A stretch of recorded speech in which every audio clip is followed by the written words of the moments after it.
Velvet Kavisha publication आणि छेप सामाजिक संस्था यांच्यातर्फे आयोजित विश्व विक्रमी पुस्तक प्रकाशन सोहळ्यामध्ये सर्वांचं स्वागत. आणि त्या प्रकाशन सोहळ्यामधील एक लेखिका वैशाली मेडसिंग पाटील यांच्याबरोबर आपण आज संवाद साधत आहोत. वेलकम वैशाली. थँक्यू. या कार्यक्रमामध्ये तुझं एक पुस्तक प्रकाशित होणार आहे आणि तो एक काव्यसंग्रह आहे. बरोबर. लेखनाची सुरुवात तर मला तू सांगशील की तुझी कशी झाली? सुरुवात ऍक्च्युली असं काही प्रॉपर प्रोसेस नव्हती ती. बर. म्हणजे आतापर्यंत आपण बोललो त्याच्यावरनं जाणवलं असेल की मला बोलायला प्रचंड आवडतं आणि मला असं असतं की शांत बसणं म्हटलं की मला शिक्षा असते. हो. आणि लॉकडाऊन मध्ये असं झालं की खूप सारे रेस्ट्रिक्शन्स होते.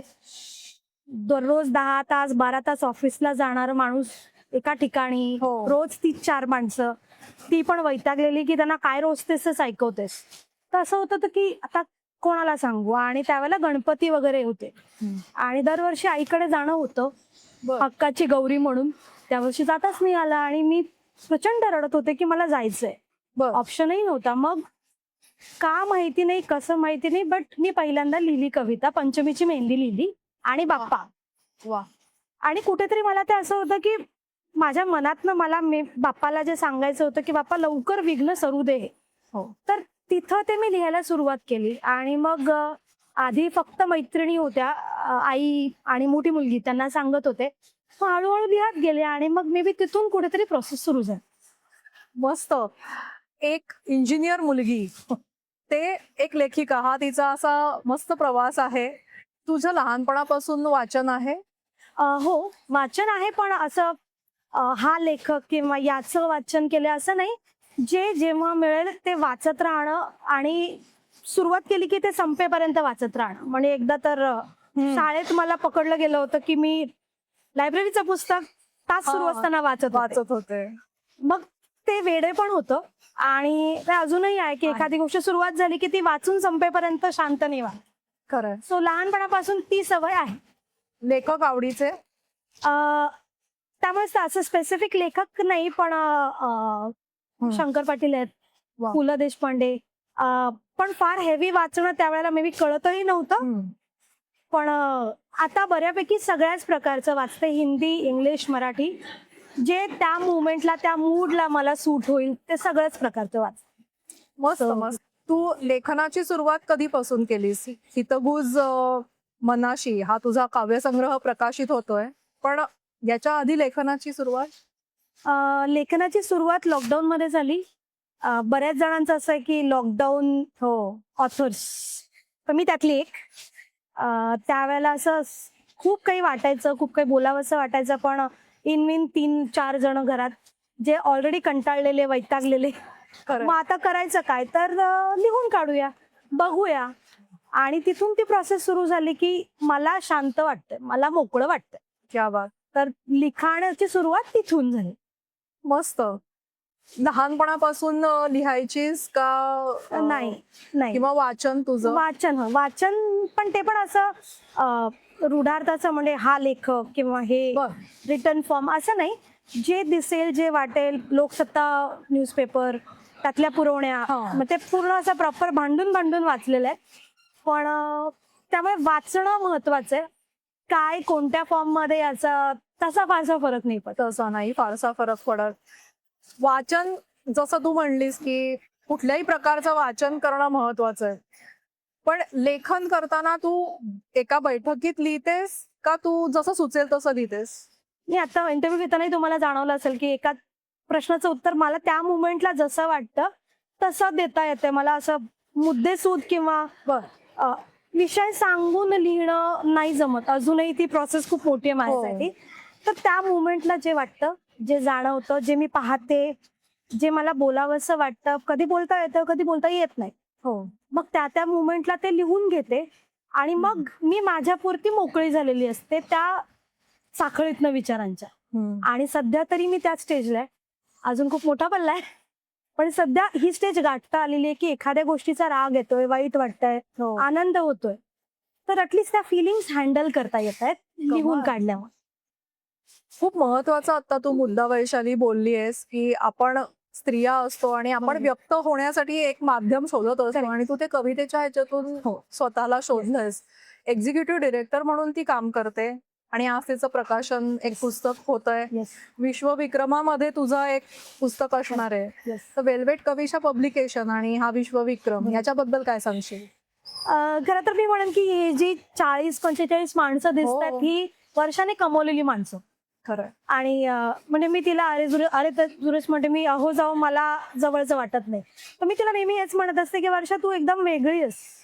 म्हणजे तुला माहितीये की माणसाला बांधून कसं ठेवायचं. खरंय. आणि तिने तिच्या मेहनतीने ती जे इन्व्हेस्ट करते, कसं असतं ना की आपण एक दिलं तर समोरचा अर्धा तरी देतो आपल्याला. नक्कीच. शी दोन is the one who keeps giving. And त्याच्यामुळे ही माणसं सगळी तिने जोडलेली आहेत आणि त्यातलीच मी एक आहे. क्या बात. आणि त्यामुळे आनंद खूप आहे. अजून विश्वास बसत नाहीये पण आनंद खूप जास्त आहे या गोष्टीचा. खूपच छान. ह्या आतापर्यंतच्या तुझ्या प्रवासाला खूप खूप तुझे कौतुक आहे थँक्यू. आणि पुढील प्रवासासाठी तुझे थँक्यू. तुला खूप शुभेच्छा. अशी Thank you. छान लिहित राहा, व्यक्त थँक्यू सो होत मच. राहा. Thank you so much. नमस्कार. विश्वविक्रम पुस्तक सोहळ्यामध्ये वेल्वेट कविशा पब्लिकेशन तर्फे आणि झेप सामाजिक संस्थेतर्फे आज आपण ज्या सोहळ्यामध्ये आलेलो आहोत त्याच्यातील एक लेखिका आणि तिची ही कुटुंबीय आहेत. 2 कुटुंबांचा आज आपण एकत्र सेलिब्रेशन बघणार आहोत. वैशाली मेडसिंग पाटील हिच्या पुस्तकाच्या पब्लिकेशनसाठी ते आलेले आहेत. कोल्हापूर, पुणे आणि मुंबई. गोंगाणे सर आणि मेडसिंग पाटील सर, आपण आज या दोघांपासून आधी सुरुवात करूया. आपल्या कुटुंबामध्ये एक लेखिका आहे आणि तिचं विश्वविक्रमामध्ये पुस्तक होणार. त्याबद्दल तुम्हाला काय वाटतं? तसं पाहायला गेलं तर सुरुवातीपासून ती एक जिद्दी मुलगी होती. वयाच्या 10व्या वर्षापासून तिच्या मनात होतं की मी जे करेन ते बेस्टच करेन. बस. आणि 4थी पासून ते 10वी पर्यंत तिनं तिन्ही डिव्हिजन मध्ये कधी कोणाला पुढे जाऊ दिलं नाही. आणि नंतर सुद्धा इथून पुढं जे करत गेली त्याच्यामध्ये मी कुठं पाठीमागे राहता कामा नये. कायम मी अग्रणी राहायला पाहिजे. ही तिची पहिल्यापासून जिद्द होती. एक जिद्द असणं आणि जिद्द पुरी करणं, त्या जिद्द पुरी करण्याच्या कॅटेगरीमध्ये ती येते. खूपच छान. बाबांचा उत्साह जाणवतोय. आता सासरे बुवा काय म्हणतात ते बघूया. आज ती असोसिएट डायरेक्टर या पदावर आहे आणि सॉफ्टवेअर इंजिनियर, इतक्या वर्षाचा अनुभव. पण तिची आवडच वेगळी.